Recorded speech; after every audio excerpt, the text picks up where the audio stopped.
I nearly went into cardiac arrest watching that newest episode of From. If you haven't seen the newest episode of From, The Heart is a Lonely Hunter, episode 6, or if you're currently watching From for the first time, go ahead and skedoodle because there's going to be some spoilers I want to talk about. Boyd argues with Jade about his plan to go get the children's bones from the tunnels, finding himself unable to grasp what Jade saw while on his mushroom-fueled fever dream. And Boyd questions the significance of the bones as is. And Jade mentions how certain cultures actually hold significance within the remains of people that have passed away. He ends up actually bringing up how the ancient Egyptians would mummify their royalty. They end up deciding to go to the colony basement to try to look for this door that Jade saw in his trip. We end up seeing a beautiful mountain range, and right after the mountain range, we end up clicking over to see a bunch of pyramids, which I feel like that means something, especially after Jade just mentioned how the ancient Egyptians used to mummify their royalty. Food for thought. Jade ends up finding the wall of junk that he saw on his trip, and then he ends up calling Boyd over so they can tear it down. But instead of there being a door behind it, there's just a wall of stone, leaving Jade absolutely confused. Jade is grabbing a drink of water while Boyd questions and doubts everything that Jade saw, especially after not seeing the door where Jade said there would be a door. Jade ends up making a remark about how he can't just sit on his hands, and then asks Boyd how many people he's lost because he was sitting around on his hands not doing anything. And Boyd nearly throws hands over this, rightfully so. Jade just knows how to say stuff that really gets under the skin of people. Boyd ends up going outside with Kenny and tells Kenny about the bones that Jade saw. And then Kenny in return tells Boyd about the man in yellow and shows him the drawing that Victor had shown him. While they're trying to talk about the drawing that Victor gave to Kenny, people start panicking and start asking what this person is doing on the roof. And then Boyd and Kenny go see that Victor is up on the roof looking like he might jump. They're able to go up to the roof and they're able to talk Victor off of the edge. Boyd asks Victor if he's able to remember anything else about the man in the yellow suit. They go down to Victor's room and Boyd asks Victor if the man in the yellow suit arrived like everyone else, to which Victor said yes, he came in a big brown car, a car that Victor actually ended up moving out into the woods because he didn't want to see it, rightfully so. I do not think that the man in yellow arrives into town like everybody else does. I think he either arrives with someone or gets someone to stop their car, takes them out, and then arrives in their car, assuming their position. But the man in yellow needs to arrive in town like everyone else, otherwise he'll be really suspicious and he needs to blend in with the town. Just food for thought. Donna ends up walking in on the conversation with Victor and tells Boyd that she needs to talk to him immediately. So they end up walking downstairs and go outside, where Donna starts to tell Boyd that something happened at the settlement. They walk into the shed and Boyd sees a body that's covered by a tarp. Donna starts to say that was Roger, and then when Donna shows his face, you see that the nightmare doll sewed his mouth closed and then sewed buttons over his eyes. They then go up to Donna's room and then they talk about Tabitha's past life when she was a little girl and what happened after the man passed away. And then Kenny ends up bringing up Sarah's theory back from season 2 when she says that when people pass away, their fears become part of the forest. Donna starts panicking, asking how they're gonna explain this to the people, and so she goes to leave the room when suddenly she starts to feel faint and then she just passes out. Boyd ends up immediately starting CPR and Kenny runs down to the clinic to go get Christy and Marielle. Ethan goes to Victor's room to talk to Victor about why he panicked when he saw the yellow suit, and when Victor wouldn't talk about his experience, Ethan started talking about what happened at the settlement, and he mentioned how monsters came out of the lake and they attacked them. And Victor asked what kind of monsters, and when Ethan told him, Victor didn't recognize it, or at least he didn't seem like he knew what those monsters were, which I find quite interesting. Ellis and Fatima are talking about Fatima's giant mud golem that she made, and I know this thing is supposed to be a champion of good, but something about it is just creepy and unsettling. Christy and Marielle are patching up Patty's face after her experience in the settlement when Kenny bursts in and tells them what's happening at the colony house with Donna, and then they run to go back up to colony house. Kenny, Christy, and Marielle end up arriving at colony house and they're able to use the defibrillator on her about 3 times, and Christy and Marielle are just about to call it and Boyd refuses, continuing to do compressions. And eventually, after yelling at Donna a little bit, she does end up breathing. Christy mentions how they have equipment in the ambulance that they could use that could be able to tell them her vitals, to which then Kenny runs back down to the clinic to get the ambulance. Why didn't they just bring the ambulance the first time they went up to Colony House? My thought is, if someone's having a heart attack, I think it'd be awfully nice to have an ambulance at the scene. That's just me though. Christy tells Boyd that they're gonna need electricity, and so Boyd goes to find Jade to try to get the wires that they used when they built the tower in season 1. They run out to the shed to go grab the wires, where Jade ends up seeing Roger's body and kind of freaks out. Again, rightfully so. Ethan goes in to tell Donna goodbye after Tabitha tells him what happens, and we just get a really heartfelt, emotional goodbye that almost had me in absolute tears. Christy tells Boyd that she's not even sure if Donna's gonna wake up due to the lack of oxygen that her brain has undergone. Sophia's walking by the sheriff's station when she sees Henry inside, and Henry is just staring at the man in yellow suit, looking real vulnerable, and Sophia goes in for the attack. She asks him if he's okay, to which he says it's been a hell of a day, and then walks outside and goes to the bar. Sophia follows him to the bar, to which they proceed to have a couple drinks together. They end up drinking through the bottle, and then Sophia goes back to get another one, but she notices a broken glass on the counter. But while they're drinking that second bottle, Sophia ends up asking Henry about why he was staring at the suit. And after hearing the answer that the person that wore that suit did really bad things to his family, and after hearing this answer, Sophia makes a reason to go back behind the counter. And when she's back there, she accidentally cuts her thumb on the broken glass. As Henry goes off to go get a bandage for her thumb, she walks over to his glass and she takes her thumb and she squeezes some of her blood into it. And as soon as her blood hits the water,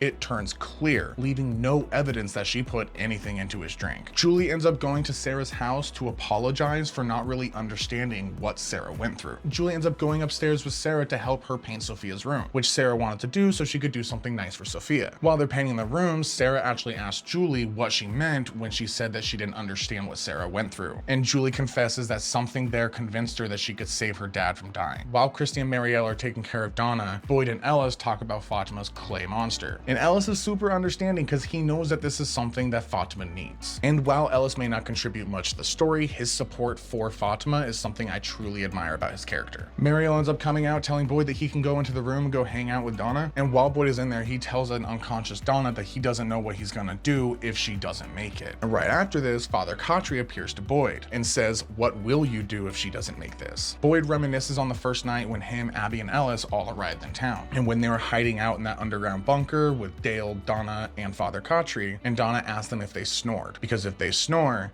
they'll be found. And Boyd knew in that moment that Donna knew how to survive, and then says that Donna is the reason that he made it through that first night. I love their dynamic so much. Khatri ends up bringing up Jade's plan about going to get the children's bones, and Boyd gets really mad and yells at him that it's not the right time. And then immediately after, Donna wakes up. Oh, I stood up and I cheered. I was so happy. Bacta's closing up the diner so she can take veggies up to the colony house and make everyone a meal, and Randall walks by, finds out what happens to Donna, and then ends up helping Bacta take the veggies up to colony house, where he ends up helping her cut the veggies, and then Elgin actually joins in and starts helping Randall with the vegetables. And it was really nice just to see three people from the bus all just kind of working together. A really sweet moment. Henry bandaged up Sophia's thumb, and Sophia toasts to her health, to which Henry takes a swig of his drink and notes that one had a bit of a kick to it. And then right after, Sophia asks Henry if he's ever felt like any of this was really even real, and if he's ever thought that this was just a dream. And that should sound familiar because it's the same thing that Abby said all the way back in season 1. And the look on Henry's face after Sophia asked this has me worried. After Donna wakes up, Boyd ends up walking out of Colony House back over to the shed, where Father Khatri ends up appearing to him again, bringing up Jade's plan about getting the children's bones. Father Khatri asks why Boyd just can't take it on faith, and then disappears. Boyd decides that he can't take it on faith, so he goes and grabs a sledgehammer, and he marches down to the basement to where Jade said there was a door. He starts busting at the wall with the sledgehammer, yelling at it, and finally he yells, "Show me the door," before breaking through, exposing the door on the other side. Boyd looks behind him and sees Jade standing there and tells him that they're gonna need a plan. Hot dang, what an episode. Donna almost dying, and then Henry unknowingly drinking some of Sophia's blood, giving her an even stronger influence over him. I'm worried. How scared were you guys when you saw Donna pass out? Did you know that she was gonna wake up? Or were you scared just like I was that that's how they were gonna take her out? And what do you think Sophia is planning to do with Henry? And did Sophia / the man in yellow have anything to do with Abby going off? Food for thought, and I want to hear those thoughts down in the comments below.